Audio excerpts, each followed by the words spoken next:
వారు సీనాయి అరణ్యకు వచ్చేరే. ఇశ్రాయేలు ప్రజలు దేవుడి సన్నిధిలో ఆరాధన చేసి 3వ నెలలో వారు ఎక్కడికి వచ్చారు?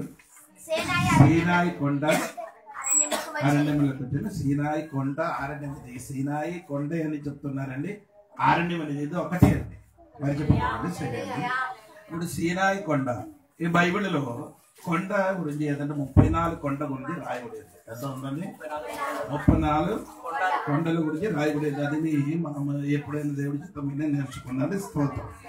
ఇప్పుడు సీనాయి కొండ మనకు నేర్పించిన విషయం ఏంటంటే బోధ ఏంటండి, లేకపోతే ఉపదేశం. ఏమండి? ఉపదేశం దేవుడు మమ్మను నేర్పిస్తున్నారు. దేవునికి స్తోత్రం. ఇప్పుడు నేను చెప్పుకొని వచ్చిన మాట ఏమనగా దేవుడికి స్తోత్రము. హల్లెలూయా.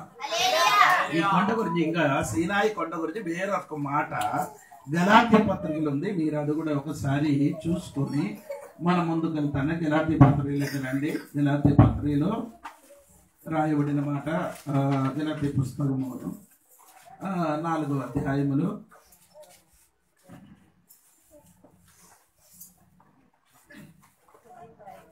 25 చదవండి. 25. ఈ ఆధారం అనునది అరేబియా దేశములో ఉన్న సీనాయి కొండయే. ప్రస్తుతం అందున్న యెరూషలేము దాని పిల్లలతో కూడా దాస్యమందున్నది. అంటే మీరు ఆ చదివిన వాక్యం సరిగా విన్నారని అనుకున్నారు. ఒకసారి విన్నారు. అనున్నది అరేబియా దేశంలో ఉన్న సీనాయి కొండయి. అంటే ఆగరు 2 స్త్రీ గురించి ఎక్కడ రాయబడిందండి. అది కాదు నా విషయం, అది కాదండి. 2 స్త్రీలు, ఒకటి ఆగరు, ఇంకొక సారా. 2 స్త్రీ. ఒక స్త్రీ ఎవరంటే ఆగరు గురించి రాయబడింది. ఆగరు ఎవరంటే దేవుడు వాక్యం రాయబడి సీనాయి కొండకి తెలియపరుచున్నారు. స్తోత్రం. అంటే సీనాయి కొండ ఎవరికి తెలియపరుచుంటే ఆగరు అంటే ధర్మశాస్త్రములకి సాదృశ్యంగా ఉంది ఆగరు, లేకపోతే సీనాయి కొండ. స్తోత్రం. ఒకసారి దేవుని స్తోత్రం. ధర్మశాస్త్రం బాగా వినండి. ధర్మశాస్త్రములకి సాదృశ్యంగా ఉంది సీనాయి కొండ. ఆ సీనాయి కొండకి ఇంకొక సాదృశ్యం చెప్తున్నారు. ఆగరు గురించి దేవుడికి వాక్యంలో రాయబడి ఉందండి. దేవుడికి స్తోత్రం కలిగి. ఇది నేను చెప్పుకున్న వాక్యము సరిగా వినండి. ఇశ్రాయేలు ప్రజలు ప్రయాణం చేసి ఎక్కడికి వచ్చారు? సీనాయికి వచ్చిందండి. దేవునికి స్తోత్రం కలిగి. ఇశ్రాయేలు సీనాయి నుండి ఎప్పుడు ప్రయాణం చేశారు తెలుసా? ఇశ్రాయేలు ప్రజలు ఎప్పుడు ఐగుప్తు దేశం నుండి కానానికి ప్రయాణం చేశారు? ఆవిని మాసము 15వ తారీఖు ఏం చేశారు? ప్రయాణం ప్రారంభించండి. చూడండి, నిర్గమకాండము 13వ అధ్యాయం 4వ వాక్యం చూడండి. 4వ వాక్యం.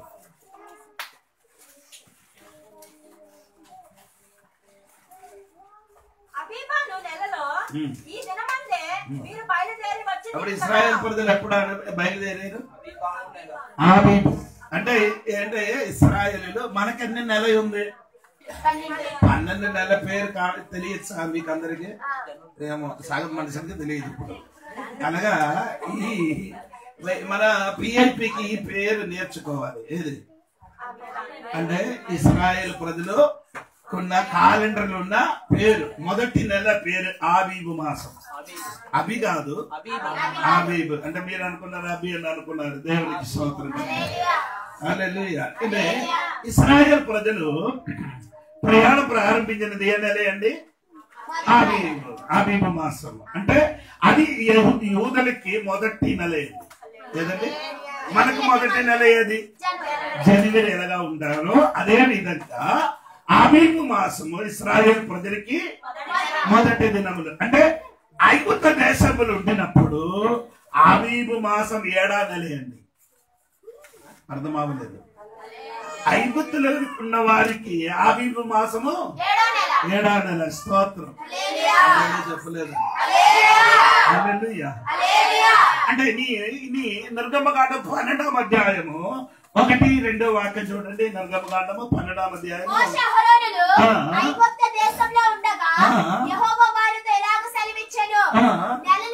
నెలలో ఈ నెల మీకు మొదటిది. ఐగుప్తు దేశములు ఉండినప్పుడు వారికి నెల ఏది? ఆబీబు 7వ నెల అండి. స్తోత్రం. ఐగుప్తు దేశము నుండి విడుదల పొందిన వారికి ఆబీబు మాసము. ఇక్కడ ఆత్మీయంగా ఎలాగ వ్యాఖ్యానించంటే రక్షణ పొందిన దినము నుండి నీకు మొదటి దినం అర్థమాడలేదు. దేవునికి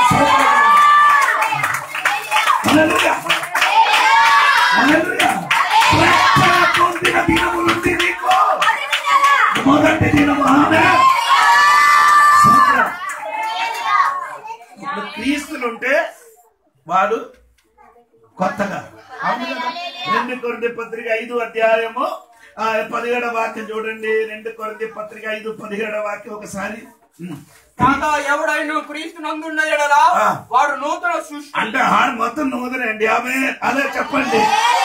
రక్షణ పొందినప్పుడు నీకు మొదటి దినము, క్రీస్తులు వచ్చిన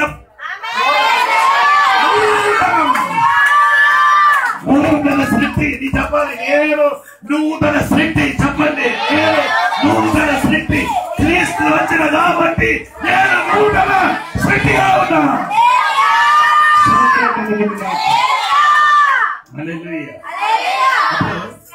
ఇంకా నిర్గమకాండ 6వ వాక్యం చూడండి. 12వ వాక్యం. నిర్దోషమైన ఏడాదికి మగపిల్లను తీసుకొనవలెను. గొర్రెల నుండి ఏదైనాను మేకల నుండైనను దాన్ని తీసుకొని వచ్చును. ఈ నెల 14వ దినం వరకు మీరు దాన్ని ఉంచుకొనవలెను. 14 దినం వరకు ఉంచాలి.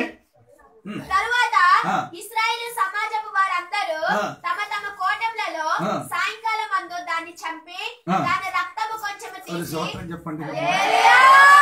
14వ తారీఖు వరకు ఏం చేయాలి? 15 అంటే 14 ఆ రాత్రికి ఏం చేయాలి?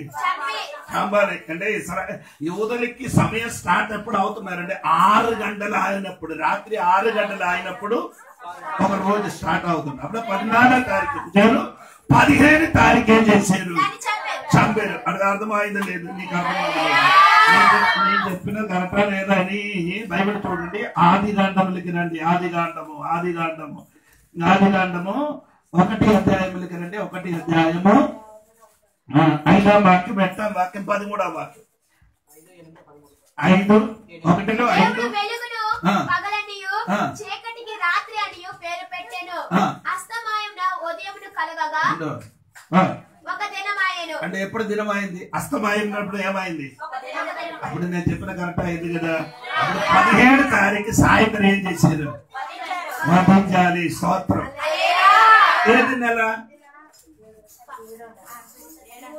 7వ నెల. ఇప్పుడు ఇశ్రాయేలు ప్రజలు 7వ నెలలో, సారీ 7వ నెల కాదండి, మొదటి నెల ఆబీబు మాసం. అదే మొదటి. నేను చెప్తున్నా, నీకు ఎవరు కన్ఫ్యూజ్ చేయకూడదు. ఇశ్రాయేల్ ప్రజలు ఐగుప్తు దేశములు ఉన్నప్పుడు ఐగుప్తు దేశములున్న వారికి ఆబీబు మాసం 7వ నెల. ఇశ్రాయేల్ ప్రజలకి ఆబీబు మాసము మొదటి నెల. ఇప్పుడు అర్థమైనట్టుగా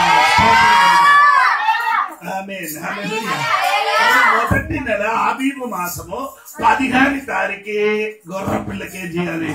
వధించాలి. ఆ దినం అక్కడి నుండి ఏం చేయాలి? ప్రయాణం స్టార్ట్ చేయాలి. ఇప్పుడు మీరు చెప్పండి. ఆడు సీనాయికి వచ్చినప్పుడు ఎన్ని నెల అయింది? 3వ నెల. 19వ అధ్యాయం 3వ నెల కదా. హల్లెలూయా. స్తోత్రం. నేను వింటున్న వాక్యం సరిగా వినండి. ఈ ఊదలకి సమయం మనం చూసినది చంద్రమాన క్యాలెండర్ కాదు, మనకున్నది సూర్యమాన క్యాలెండర్. ఏ క్యాలెండర్ అండి మనకున్నది? యూదులకి ఏమందండి? చంద్రమాన క్యాలెండర్. అది బైబిల్ లేదనే ఆధారం ఉందో అది చెప్తున్నారండి. కీర్తనములు చూడండి. 104 కీర్తనము 19 వాక్యం చూడండి. 104 కీర్తనము 19 వాక్యం. ఋతువులను తెలుపుటకై ఆయన చంద్రుడిని నియమించాడు. సూర్యుడికి తన అస్తమకాలం చంద్రుడిని నియమించారు. అప్పుడు యూదులు చంద్రుడికి చూసుకొని ఏం చేస్తున్నారు? వారు క్యాలెండర్ చూసుకొని చెప్తున్నారండి. అప్పుడు నేను చెప్పుకున్న మాట మర్చిపోకూడదండి. అంటే చంద్రమాన వర్షములకి ఈ నెలకి 30 రోజే ఉంది. నెలకి ఏముంది? మనకి సూర్యమాన వర్షములు 30 రోజు కాదు, 31 ఉంది, 28 ఉంది, అలా ఉంది. అప్పుడు చంద్రమాన దినములు ఒక నెలకి ఎన్ని రోజు ఉంది? 30 రోజులు. స్తోత్రం. అయితే దేవునికి స్తోత్రం కలిగిన గాక. ఇది కొంచెం కూడా తెలియాలండి. నేను చెప్పిన కరెక్ట్ లేదో తెలియాలంటే ఆదికాండం 7వ అధ్యాయము 11వ వాక్యము, ఆదికాండం 8వ అధ్యాయం 3-4 వాక్యం కూడా చూడండి. 2వ నెల 17వ దినమున సరే అమ్మా, అది 8వ అధ్యాయము 3-4. అప్పుడు నీళ్లు భూమి మీద నుండి క్రమక్రమముగా తీసిపోవచ్చుండెను. 180 దినముల తరువాత నీళ్లు తగ్గిపోగా 7వ నెల 17వ దినమున 7వ నెల 15వ దినం. ఓకే, అదే వర్షం స్టార్ట్ అయింది ఎప్పుడు? 2వ నెల 17. అప్పుడు 7వ నెల నుంచి 2వ నెల 17 రోజులు తగ్గించే ఎంత ఉంది? 5వ నెల కదా, అవునా? అవునా లేదా? అప్పుడు 5వ నెలకి ఎంత ఉంది? 150 దినాలు. స్తోత్రం. స్తోత్రం కలిగిన ఇశ్రాయేలు ప్రజలు కనాను నుంచి ఐగుప్తు నుండి సీనాయికి వచ్చినప్పుడు 3వ నెల కదా. ఆ 3వ నెలలో ఏదండి? 3వ నెలలో ఏమండి? మొదటి దినం ఏమండి? ఆబీబు. 2వ నెలలో పేరు ఏమండి? సీబార్. ఏమండి? నేను ఏదైనా చెప్పినప్పుడు మీ పేరు కాదండి, బైబిల్ ఉన్న నెల పేరు. ఒకటి ఆబీబు, 2 సీబ్. అదే 3వ నెల. ఓకే, స్తోత్రం. 3వ నెలలో 3 నెలకి ఎన్ని రోజులు, ఎన్ని దినం ఉంది? 30. 3 నెలకి 90 ఉంటుంది. ఆ 90 నుండి 15 తగ్గించాలి. ఎంత ఉంది? 90 నుండి 75 కదా. స్తోత్రం కలిగిన ఈయన మీరు ఇక్కడికి రండి. దేవునికి స్తోత్రం. ఎక్కడికి రావాలి? నర్గమాండ గంటకి రండి. నర్గమకాండంలో 19వ అధ్యాయానికి రండి. మొదటి చూడండి. ఇశ్రాయేలు ఐగుప్తు దేశం నుండి బయలుదేరిన 3వ నెలలో వారు బయలుదేరిన నాడే 3వ నెల ఆరంభ దినమందే వారు సీనాయి అరణ్యంకు వచ్చారు. అది ఎప్పుడు ఎక్కడికి వచ్చారు? 3వ నెల ఎక్కడికి వచ్చారు? సీనాయి కొండ దగ్గరికి వచ్చారట. దేవునికి హల్లెలూయా. దేవుని సంగమ 3వ నెల వారందరూ ఎక్కడికి వచ్చారు? సీనాయి కొండ దగ్గరకు వచ్చినట్టుగా దేవుడు వాక్యములో రాయబడి ఉందండి. ఆ సీనాయి కొండకు వచ్చినప్పుడు అక్కడ జరిగిన సంగతి అక్కడ మీరు చూడాలి. దేవునికి స్తోత్రం కలిగిన ఏంటంటే అక్కడ జరిగిన సంగతి దేవునికి స్తోత్రం. చూడండి అమ్మా, కిందకి చదవండి. వారు రెఫీదీము నుండి బయలుదేరి సీనాయి అరణ్యంకు వచ్చి ఆ అరణ్యమందు దిగిరి. అక్కడ ఆ పర్వతం ఎదుట ఇశ్రాయేలు విడిసిరి. మోషే దేవుని యొద్దకు ఎక్కిపోవగా, అంటే మోషే ఇప్పుడు ఎక్కడికి ఎక్కారు? దేవుని సన్నిధికి ఎక్కిపోయారు. దేవునికి స్తోత్రం. ఈ 19 అధ్యాయములు 3 చోట్ల మోసే చేసిన పర్వతం ఎక్కారు. దేవునికి స్తోత్రం. అదే చెప్పండి గట్టిగా. స్తోత్రం. నిర్గమకాండము 3వ అధ్యాయము 1 నుండి కిందకి మీరు చదివితే హోరేబు సీనాయి ఒక పర్వతం అండి. స్తోత్రం. హోరేబు పర్వతం మీదకి ఎక్కారు. అప్పుడు ఆ పర్వతం మీదకి ఎక్కినప్పుడు దేవుడు ఎక్కడికి వచ్చారు? ఆ దేవుడు ఆ పర్వతం మీదకి వచ్చింది. స్తోత్రం.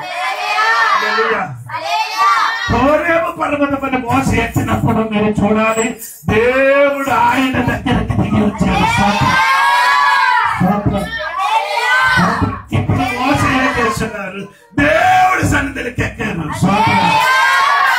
రక్షణ పడిన ముందుకు దేవుడు నీ దగ్గరికి దిగి వచ్చారు. రక్షణ పడిన తర్వాత నీ దేవుడు దగ్గరికి చెప్పండి.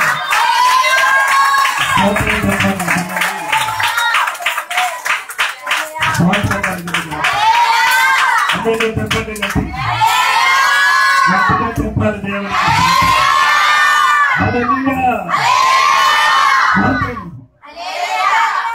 అర్థమైందా? రక్షణ పడిన ముందుకు మోసకి చూడడానికి దేవుడు హోరేము పర్వతం మీదకి దిగి వచ్చి ఆయనతో మాట్లాడుతున్నాడు. రక్షణ పడిన తర్వాత ఇప్పుడు మోస ఏం చేస్తున్నారు? దేవుడితో మాట్లాడడానికి దేవుడు ఈ మోసకి కూడా దేవుడు సన్నిధించాలి. దేవుడితో మాట్లాడడానికి, దేవుడితో పలకడానికి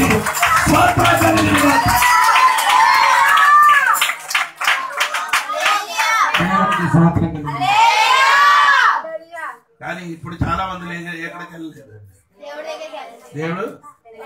దేవుడు నీ దగ్గరికి వచ్చారు కానీ ఇప్పుడు మోసకి దేవుడు నీ దగ్గరికి రమ్మని చెప్పారు. సోదరు ఎందుకు రమ్మని చెప్పారు? దేనికి రమ్మని చెప్పారు?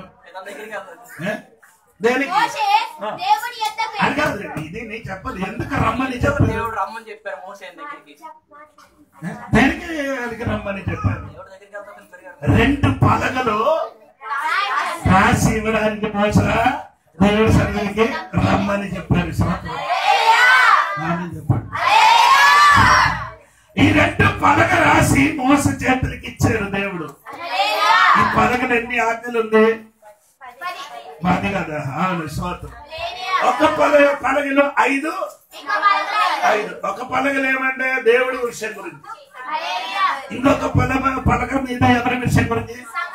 మన విషయం గురించి. దేవుడి బిడ్డలు ఎలాగ జీవించాలి, ఎలాగ చెయ్యాలి, ఎలాగ నడవాలి అని రాయబడిన వాక్యం. స్తోత్రం. ఇది రాసుకొని తీసుకొని ఇది కిందకి వచ్చినప్పుడు ఇశ్రాయేల్ ప్రజలు ఏం చేశారు? ఆడొక దూడకి నిర్మించి దాని ముందుకు ఆట పాట చేసి ఆడు దేవునికి విరోధంగా చేసిన కాబట్టి మోస ఈ పలక 2 ఏం చేశారు? స్తోత్రం. ఎవరు రాసినిచ్చిన పలక? స్తోత్రం కలిగింది. రెండవ దేవుడు చెప్పరు, దేవుడు మోసేని నా దగ్గరికి రా, ఇది నేను పలకలు నేను ఇచ్చిన పలక నీకివ్వను, నీ 2 పలక ఏం చేయాలి? తీసుకొని అది నేనే రాసుకున్నారట. నేనే చెప్పండి గట్టి, నేను రాసినది నీ పాటించలేదు, నీ తీసుకొని వచ్చిన పలకలు నేను రాసుకొని ఇస్తా.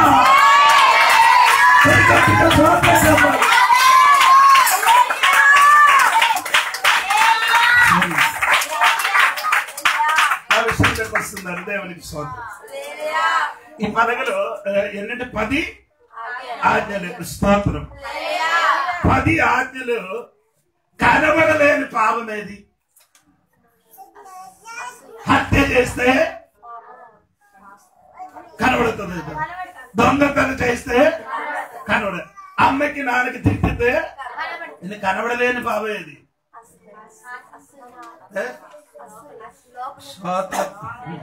అది కాదండి. స్తోత్రం కలిగిన కనబడలేని అంటే నిర్గమకాండం 20:17. ఇది కనబడలేదు మనసులో ఉన్న కాశ. స్తోత్రం. నాకెల్లా కాణం పట్టు పాపం ఏమండి ఉన్న మొత్తం ఏదైంది ఉన్నట్టే. ఇది 10 ఆజ్ఞలు 9 ఆజ్ఞలు కనబడినది కానీ కనబడలేని ఒక పాపం ఏది? స్తోత్రం. చాలా మందికి అదే చాలా ప్రౌఢ స్తోత్రం కలిగి స్తోత్రం కలిగి నేనే చెప్పిన వాక్యం ఏమన్నాడు దేవునికి స్తోత్రం. ఇంకా మోసకు దేవుడు చెప్పిన మాట 17వ వాక్యం చూడండి. 17వ వాక్యం నిర్గమకాండం 19:17.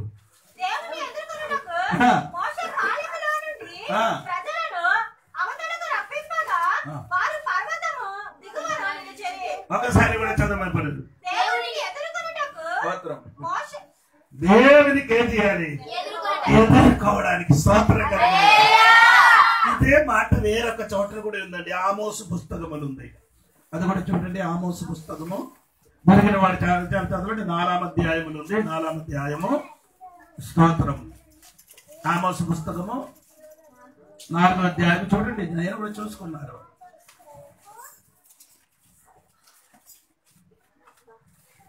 దొరికిందా? దొరకలేదు. నేను అంత స్పీడ్కి దొరకన వాడు కాదు. ఆమోసు 4వ అధ్యాయము ఎక్కడ ఉంది? 12వ వాక్యం, 12వ వాక్యం. కాబట్టి ఇశ్రాయేలులారా, మీ ఎడల నేను ఎలాగ చేయదును గనుక, అలాగే ఇశ్రాయేలులారా, మీ దేవుని సన్నిధిని కనబడుటకై సిద్ధపడుడి. దేవుని సన్నిధికి కనబడుటకు ఎదిరించడానికి నీ ఏం చేయాలి? ఏం చేయాలి? సిద్ధపడగలగాలి. దేవునికి స్తోత్రం. నిర్గమకాండములు ఏం చెప్పుతున్నారండి? ఎదుర్కొనడానికి స్తోత్రం. ఎదుర్కొనడానికి నీ ముందుకేం చేయాలి? సిద్ధపాటు చేయాలి. చెప్పాలి. ఎలాగ సిద్ధపాడంటే 11వ వాక్యం నుండి నిర్గమకాండ 19 అదే 11వ వాక్యం. 3వ నాటికి సిద్ధముగా ఉండవలెను. 3వ నాడు యెహోవా ప్రజలందరి కన్నుల ఎదుట సీనాయి పర్వతం మీదకి దిగి వచ్చును. నీవు చుట్టూ ప్రజలకు మెరకు ఏర్పరిచి మీరు ఈ పర్వతము ఎక్కవద్దు. 11వ వాక్యము 3వ నాటికి సిద్ధముగా ఉండవలెను. 10 నుండి చదవమ్మా, 10 నుండి చదవండి. యెహోవా మోషేతో, నీవు ప్రజల యొద్దకు వెళ్ళి నేడును రేపును వారిని పరిశుద్ధపరచుము. ఆమేన్. ఎదుర్కోవడానికి, దేవునికి ఎదుర్కోవడానికి ఏం చేయాలి? స్తోత్రం కలిగిన దేవునికి ఎదుర్కోవడానికి దేవుడు బిడ్డలు ఎలాగా ఉండాలి? పరిశుద్ధంగా ఉండాలి. పరిశుద్ధమైన పదానికి అర్థం వేర్పాడుగా ఉండాలి, వేరే ఉండాలి. ఈ దేవునికి ఎదుర్కోవాలంటే నీ జీవితం వేరే ఉండాలి. నీ జీవితం వేరే ఉండాలి. నీ బోధన వేరే ఉండాలి. ఈరోజు దేవుని సంఘమా, దేవునికి ఎదుర్కోవడానికి సంఘం ఈ దినములు వేరే ఉండాలి. అదే పుస్తకంలో ఆమోసు చెప్పుతున్నారేమనగా, నీ ఏం చేయాలి? తనతో సిద్ధపరచాలట. నీ వేరే ఉండడం మాత్రం కాదు, నీ జీవితం ఏం చేయాలి? సిద్ధపరచాలి. ఎవరు సిద్ధపరచాలి? ప్రకటన గ్రంథము 19వ అధ్యాయము, ప్రకటన గ్రంథము 19వ అధ్యాయము 17వ వాక్యము చదవండి త్వరగా. అప్పుడు గొప్ప జన సమూహము శబ్దమును, విస్తారమైన జలముల శబ్దమును, బలమైన ఉరుముల శబ్దమును, మోలిన యొక్క స్వరము, సర్వాధికారియు ప్రభువునకు మన దేవుడు ఏలుచున్నాడు. ఆయనను స్తుతించుడి. గొర్రె పిల్ల వివాహోత్సవము సమయము వచ్చినది. ఆయన భార్య తన్ను తాను సిద్ధపరచుకొని ఉన్నది. సోదరు చెప్పండి, ఆయన భార్య ఏం చేయాలి? ఇప్పుడు వరకు మనకు ఏం అవ్వలేదు, లేదు వివాహం అవ్వలేదు. ఇప్పుడు వరకు మనకు ఏం అవ్వలేదు, వివాహము అవ్వలేదు. ఎక్కడ ఉండే ఒక మొదటి 2 కొరింథీ పత్రిక 11వ అధ్యాయం 2, 3 వాక్యం చదవండి. 2 కొరింథీ పత్రిక 2 కొరింథీ పత్రిక 11వ అధ్యాయము 2, 3 వాక్యం.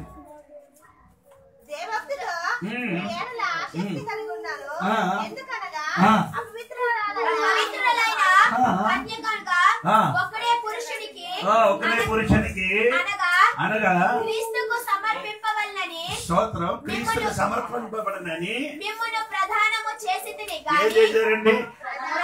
ఏం చేశారండి? ప్రధానం చేశారంట. స్తోత్రం, స్తోత్రం కలిగిన ఎవరికి? అక్కడ ఉందండి. నీ చదివిన పవిత్రులైన కన్యక. అంటే నీ వరుడికి కనబడడానికి ఏమి ఉండాలి? యేసుకి ఎదుర్కోవడానికి ఏముండాలి? పరిశుద్ధంగా ఉండాలి, సిద్ధపడాలి, తనంతా సిద్ధపడాలి.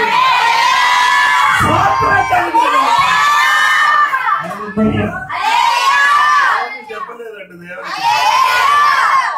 ఇశ్రాయేలీల మహాయాజకుడు విభాగం చేసినప్పుడు ఎలాగ చెయ్యాలి? లేవియాకాండము 21వ అధ్యాయము 13వ వాక్యం ఉంది. లేవియాకాండము 21వ అధ్యాయము 13వ వాక్యం చదవండి, చదవండి త్వరగా. నేను మాట ముగిస్తున్నాను. అతడు కన్యకుడు పెళ్లి చేసుకోవాలను. ఎవరికి పెళ్లి చేయాలి? కన్యకుడు. ఆమె చెప్పాలి. అంటే 21 అధ్యాయము మహాయాజకుడు విషయం గురించి రాయబడి ఉంది. అప్పుడు మహాయాజకుడు ఎవరికి పెళ్లి చేయాలి? అలాగా అయితే మన యేసుక్రీస్తు మనకి ప్రధాన యాజకుడు ఎవరికి పెళ్లి చేయాలి? కన్యక.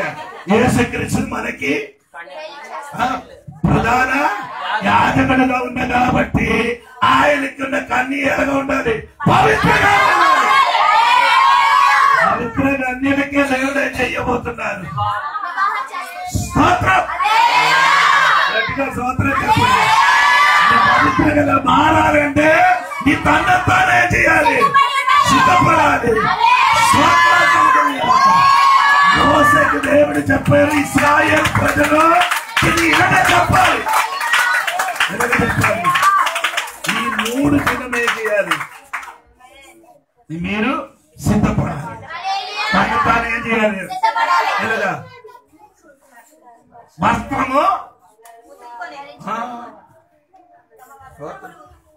ఏ వస్త్రం ధరించుకున్న రాత్రి పడుకున్నారు, అదే వస్త్రం పట్టుకొని అదే ధరించుకొని చర్చికి వచ్చి కూర్చున్నారు. ఏ బట్టలు రాత్రి పడుకున్నారు, ఏ బట్టలు వేసుకుని రాత్రి పడుకున్నారు అదే వేసుకొని సన్నిధిలోనికి వచ్చేసారండి. నీకు ఇశ్రాయేలు ప్రజలకు చూడి నేర్చుకో. తన పరిశుద్ధ పరిచయం తన బట్టలు ఏం చేశారు?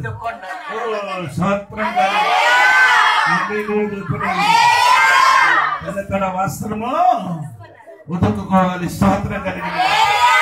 మనం వస్త్రం ఉతుకడాగానే అక్కర్లేదండి, హృదయం ఉతుకుతే ఆడికి ఎక్కడేంటి? హృదయం ఆడికి వస్త్రం ఉతుకుతున్నారు. మనకి హృదయ శుద్ధి కలిగిన హృదయ శుద్ధి కలిగిన వాడు గట్టిగా స్తోత్రం చెప్పాలి. అప్పుడు కన్నికలుగా ఉండాలి. ఎలాగా? కన్యలుగా ఉండాలి, పరిశుద్ధులుగా ఉండాలి కదా. ఇదే కన్య గురించి బైబిల్ రాయబడింది. ఎక్కడ? మత్తయి సువార్త 25వ అధ్యాయం. చదవద్దు, నేను చెప్తాను. ఎంత మంది ఉంది? 10 మంది. అంటే 500 అది బుద్ధి లేని వాడు ఎందుకు లోపల ప్రవేశించలేదు?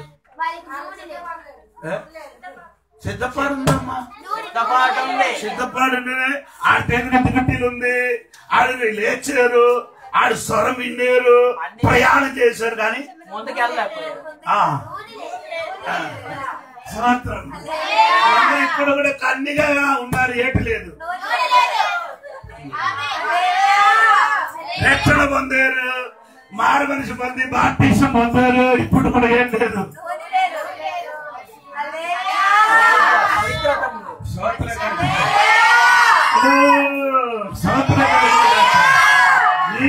నీ జీవితం ఏమున్నారంటే నూనె అంటే దేవుడు పరిశుద్ధాత్మ శక్తులను నింపబడిన ఆనాడు 5 ఎక్కడికి లోపలికి ఏం చేయలేదు. ఏది? దేని వలన? నీలోనికి పరిశుద్ధ నూనె లేకపోతే పైకి వెళ్ళరు. ఏంటండి? నేను చెప్పిన కాదు, ఏసై కనుక లేపారు. యేసు ప్రభుకు సమాధి చేసి 3వ రోజు ఎవరు లేపారు? పరిశుద్ధాత్మ శక్తితో ఏసైకి దేవుడు ఏం చేశారు? అప్పుడు లేపాలంటే ఏ శక్తి కావాలి?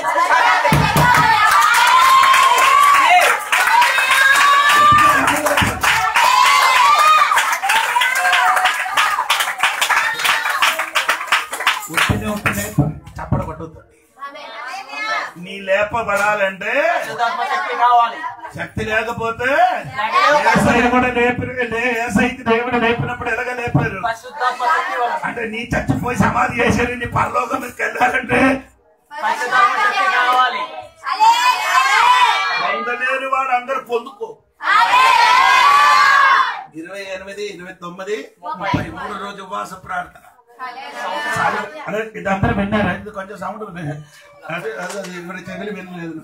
28, 29, 33 రోజు సంఘ బిడ్డలు అందరూ మారు మనసు పొంది బాప్తిసం పొందిన ప్రతి బిడ్డలు 3 రోజులు సెలవు పెట్టి ఇక్కడ ఇచ్చి ప్రార్థన చేసి పరిశుద్ధం పొందలేని వారు పొందండి కలిగిన. అందుకని 28, 29, 30 ఎవరు పనికి వెళ్ళకూడదు. ఆ 3 రోజులు ఉపవాస ప్రార్థనకి రావాలి. చెప్పడానికి వస్తారా రారా అని అడుగుతున్నారు. 28, 29, 30 ఎప్పుడు ముగించి స్థానం అని చెప్పడం 10 గంటలకు స్టార్ట్ అవుతుంది. ఎప్పుడు ముగిస్తుందో తెలియదు. అందుకని ఈ సంవత్సరం ముగించడానికి వెళ్తున్నాను కాబట్టి మీరందరూ ఏం చేయాలి అంటే ఈ సంవత్సరం మొత్తం 360 రోజులు నీ కడుపులకి 65 రోజులు 365 రోజులు నీ కడుపులకి రెస్ట్ లేదు. అదే అందుకని 3 రోజులు రెస్ట్ పెట్టండి. తినకుండా ఏసైకి అంటే నీ పరిశుద్ధాన్ని పొందాలి. ఆన్లైన్ చెప్పండి. ఆ 10 కన్యలకి ఒకసారి చూడు, నాకు బాగా నచ్చింది. ఆ 10 కన్యల చేతులు ఏముంది? 2 చేతులు దిగట్టులు. అవును కదా. ఇంకొక చేతులు నూనె. సోత్ర సిద్ధపాడున్న వాడికి ఇంకొక చేతులు ఏముండాలి? ఇంకొక చేతులు ఏముండాలి? మనకందరికి నూనె ఉంది, దిగటు లేదు. అది ఆదివారం 2 సార్లు ముట్టుగా వెలుగుతుంది. రోజు వెలగదే వెలగదే. అదో నీ బుద్ధి కనుక కన్నిగా అయితే చేతులకి దిగట్టులు ఉన్నావు. 2 ఒక చేతులకి ఏముందండి? నూనె ఉండాలి. దీపం వెలిగించే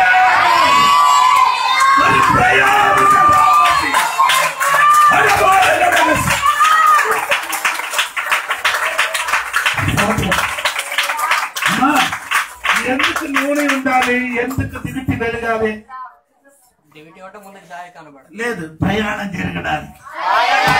బాగా ప్రయాణం జరగాలంటే దిగట్టులు ఏముండాలి? అదే దిగట్టులు దిగట్టి వెలగాలి. చేతులు ఏముండాలి?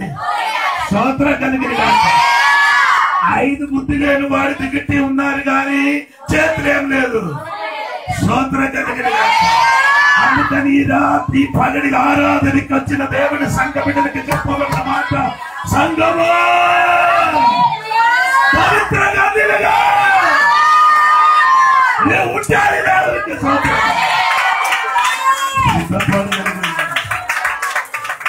ఒక వాడు చదివిన మాట ముగిస్తున్నానండి.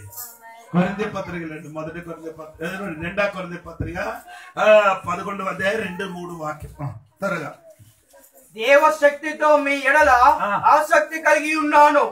ఎందుకనగా పవిత్రురాలైన కన్యకనుగా ఒక్కడే పురుషునికి అనగా క్రీస్తుకు సమర్పింపవలెనని మిమ్మును ప్రదానం చేసితిని గాని సర్పము తన కుయుక్తి చేత పవిత్రులుగా ఉన్నారు. నీకు వేరే ఒకడు ఉన్నాం.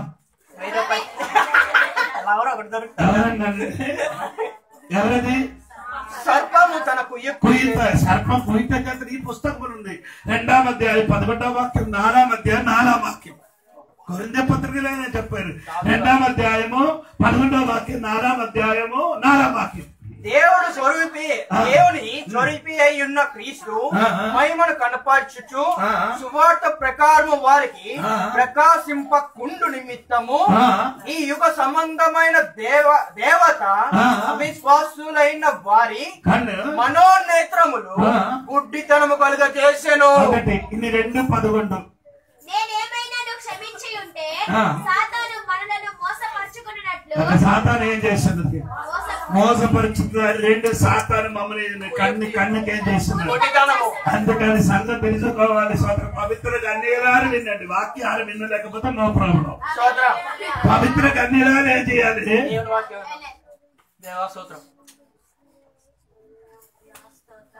పవిత్ర కన్యలారు వినండి. స్తోత్రం. నీకు ఏముందండి? 2 కొరింథీ పత్రిక 2:11. సాతాను మిమ్మల్ని ఏం చేయబోతున్నారు? 2 కొరింథీ పత్రిక 4వ అధ్యాయం 4వ వాక్యములో మనోనేత్రము గుడ్డితనం చేసుకున్నారు. స్తోత్రం. ఎవరికి చెప్పుతున్నారు? దేవునికి పవిత్ర సాతాను మిమ్మల్ని మోసపరుస్తామని చెప్పారండి కొరింథీ పత్రికలో పౌలుగా. స్తోత్రం కలిగిన 2 వారాల క్రితము నేను రాత్రి ప్రార్థన చేసినప్పుడు మన సంఘం నుండి బురద నీళ్ళు వస్తున్నారండి. కాదు అడు వాడున్నారు సంఘం నుండి బురద నీళ్ళు అంటే ఆయన అర్థం అంటే ఎవరో హృదయం లేదో బురద ఎక్కారు. నేను చెప్పిన మాట విని కోపపడి నేను చెప్పినప్పుడు నీకేమొచ్చింది? అది కోపమేమైంది? పాపమైంది. బురద నీళ్ళు కొందరు వస్తున్నారు. ఈ రోజు ఆ బురద వేస్తున్నాం మమ్మల్ని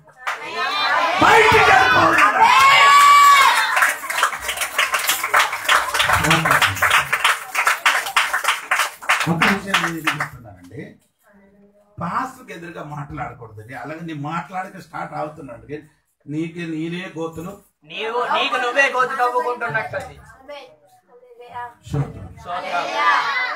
మనకి తీర్పు తీర్చడానికి హక్కు లేదు.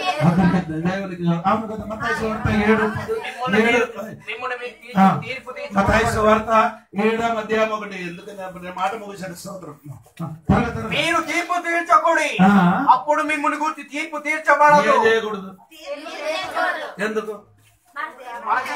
అది కాదండి, తీర్పు తీర్చకూడదు. ఇప్పుడు కాదు తీర్పు తీర్చడానికి సమయం. ఇప్పుడు యేసయ్య అవస్థలు రాకడ మనం ఎత్తబడుతుంది. తర్వాత దూతలకి మనం ఏం చేయబోతున్నారు? దూతలకి మనము మీరందరూ తెలియలేనట్టుగా కొరింథీ పత్రికలో చెప్పండి. మొదటి కొరింథీ 6వ నేను ఎలాగ చెప్తాను. మొదటి కొరింథీ పత్రిక 6వ అధ్యాయము 1వ వచనం చూడండి. ఒకనికి మరి ఒకని మీద వ్యాజ్యం ఉన్నప్పుడు వాడు పరిశుద్ధుల ఎదుట కాక అనీతిమంతుల ఎదుట వ్యాజ్యమాడుటకు తెగించుచున్నాడా? పరిశుద్ధులు లోకమునకు తీర్పు తీర్చుదురని మీరు ఎరుగరా? మీ వలన లోకమునకు తీర్పు జరగవలసి ఉండగా మిక్కిలి అల్పమైన సంగతులను గూర్చి తీర్పు తీర్చుటకు మీకు యోగ్యత లేదా? మనము దేవదూతలకు తీర్పు తీర్చుదామని ఎరుగరా? అందుకే ఎప్పుడు తీర్పు తెచ్చది?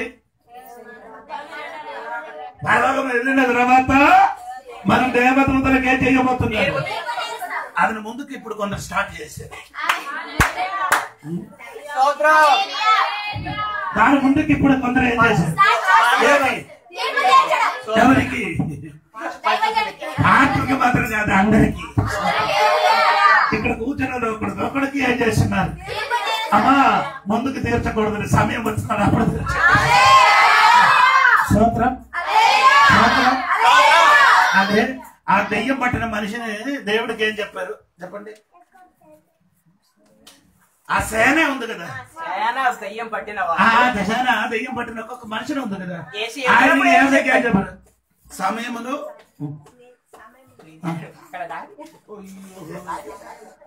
5వ అధ్యాయం చూడండి. మార్కు సువార్త. మంచి విశ్వాసేనండి. మలయాళంలో అయితే నేను కరెక్ట్ గా చెప్తున్నా అన్నమాట. స్తోత్రం కలిగిందిగా. స్తోత్రం. వారు దూరం నుండి యేసును చూచి అంటే 7వ వాక్యం యేసు 5వ అధ్యాయం 7వ వాక్యం. వారు దూరం నుండి యేసును చూచి పరిగెత్తుకొని వచ్చి ఆయనకు నమస్కారం చేసి, యేసు సర్వోన్నతుడైన దేవుడి కుమారుడా, నాతో నీకేమి? నన్ను బాధపరచుకోమని దేవుని పేరిట నీకు ఆనబెట్టుచున్నానని బిగ్గరగా చేయకూడదు. నన్ను బాధపరచడానికి ఒక సమయం ఉందట. ఎప్పుడు నరకం మీద పడేసినప్పుడు నన్ను ఏం చేయకూడదు. దాని ముందుకు ఎందుకు వచ్చారట? ముందుకు బాధపరచకూడదు. మీకు తీర్పు తెరచడానికి ఒక సమయం ఉంది. ఆ సమయం తీర్పు తీర్చండి.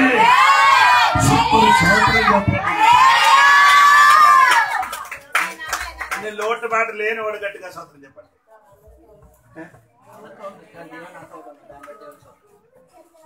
ఎవరు చెప్పలేదు? అందరికీ ఉంది.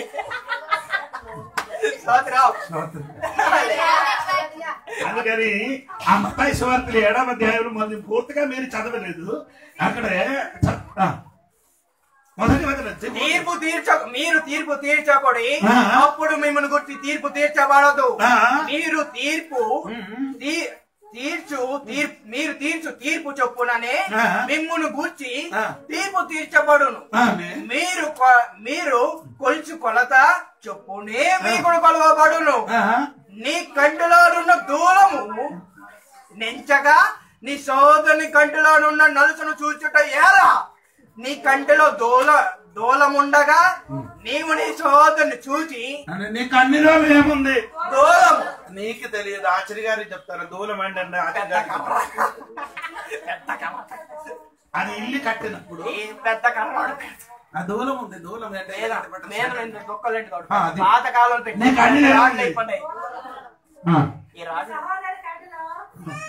నీ కంటిలో దూలముండగా నీవు నీ సోదరుని చూచి నీ కంటిలో నుండి నలుసును తీసివేయమని చెప్పుండేలా వేసదారి. హలో, నీ కన్నులో ఏముంది? నీ సహోదరునికి ఏం చెప్తున్నారు? నలుసు అది తీయరా అంటారు. నీది తీయరా?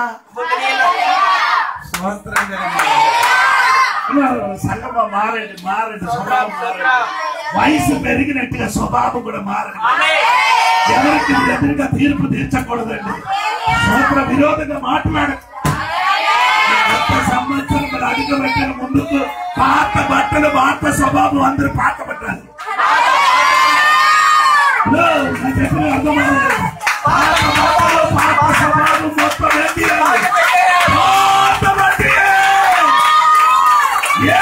ఎదిరించే వారికి సిద్ధపడి కలిగి ఉండాలి.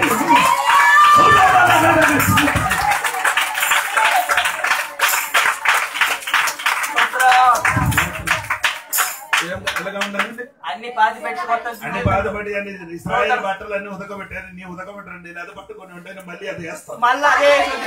పాత బట్టలు ఏం చేయాలి? ఏదైనా అలవాటు ఉందా? అది పాతి పెట్టి ఏ అలవాటు? ఏదో దేవుడికి ఎదురుకుంటుంది. కొందరికి ఏం అలవాటు ఉంది? కొంచెం కొంచెం హల్లెలూయా. బియ్యం వేరే ఏం లేదు. అదే అన్ని మద్యం. పాత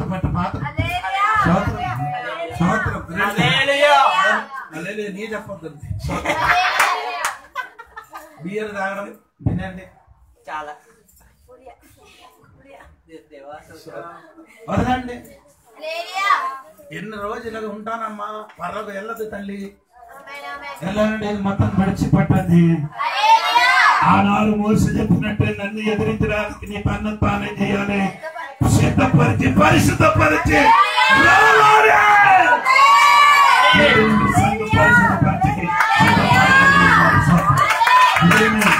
పెళ్లి కుమారులు రావడానికి సిద్ధంగా ఉన్నారు.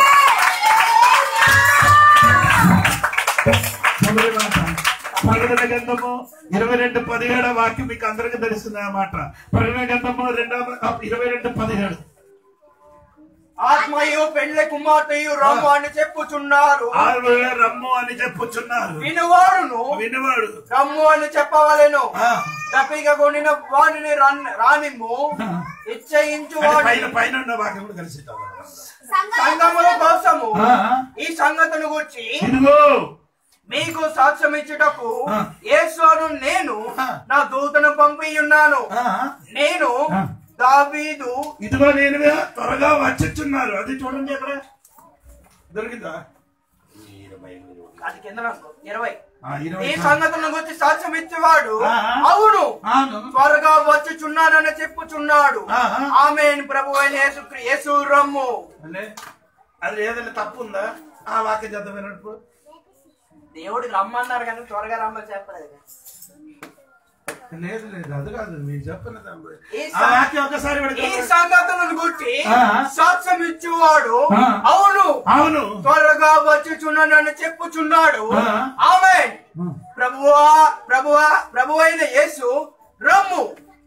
అది ఏదైనా తేడా ఉందా? తప్పుందా? లేదు కదా. ఎవరు ఇప్పుడు చెప్పలేదు. బైబిల్ చూసిన వాడు ఎవరైనా చెప్పాలి కదా. ఏదైనా ఉందా? లేదా? యేసుప్రభు ఏం చెప్పండి? నేను త్వరగా వచ్చుచున్నా. సంఘం ఏం చెప్తున్నా? ఆయన అర్థండి, ఆయన నాకు కొంత పని మిగిలి ఉన్నాను. ఏదయ్యా ఇష్టమేమండి నీ దగ్గరికి మన ఇష్టం లేండి ఇప్పుడు వద్దు. ఇప్పుడు రెడీ అన్నాను, నీ కూడా చెప్పాలి త్వరగా. మరమలగా చెప్పాలి. చెప్పింది త్వరగా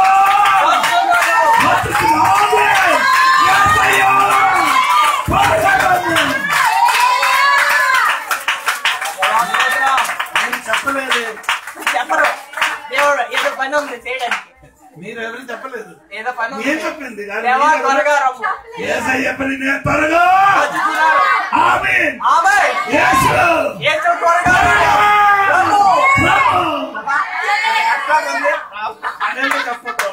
త్వరగా రమ్మని చెప్పండి. అలాంటి చెప్పరు, లేడికి రమ్మంటారు కదా. నేను ఏసై త్వరగా వచ్చుచున్నారని చెప్పిన నువ్వు ఎవరు ముఖములు సంతోషం లేదు. ఈ దొంగ గురించి చెప్పినట్టుగా అనుకుంటా.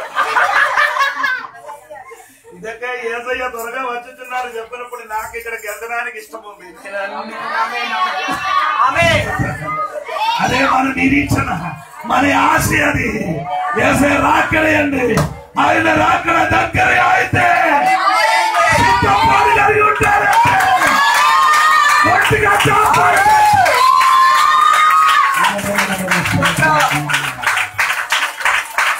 హల్లెలూయా, హల్లెలూయా. స్తోత్రం హల్లెలూయా. గట్టిగా దేవునికి స్తోత్రం చెప్పండి. ఆమేన్. హల్లెలూయా. స్తోత్రం. నేను మాట పడుతున్నాను. స్తోత్రం. అందుకని ఈ పనులు సంగతి మన సిద్ధపడగలిగి ఉండాలి. దేవునికి దేవుని చూడాలి. అందరికీ దేవుని దీవించనుగా. ఇప్పుడు సండే స్కూల్ పిల్లలందరూ నిలబడతారు అండి. చిన్నపిల్లలందరూ నిలబడండి. అది సాక్ష్యం చెప్తున్నారండి. పిల్లలందరూ నిలబడండి. పిల్లలు సండే చిన్నపిల్లలందరూ